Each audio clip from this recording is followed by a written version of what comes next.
if you're looking to learn how to add a Favicon image for your funnels or individual pages inside of ClickFunnels, you are in the right place.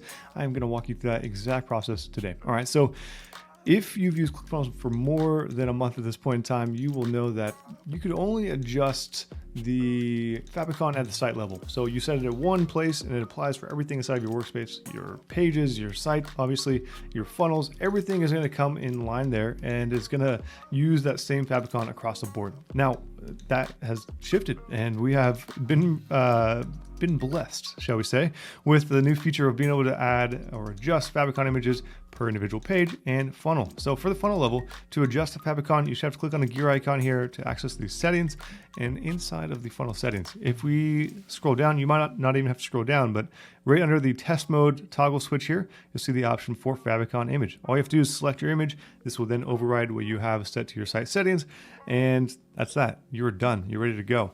And this will apply for every step inside of that funnel if you wanted to do so. Now, like I mentioned, you can also do this per page. So if we go into this funnel here, and it doesn't have to be a funnel page necessarily, it could be any page. You can go into the settings for that specific page.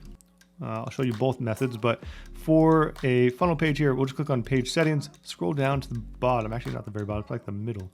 Right under sharing image, you'll see another option here for Favicon image, which again is amazing. You can override it. You don't have to do it the same. If you have one set to the funnel level, but you want this one page to be something different, okay, well now you have the ability to do so. How crazy is that?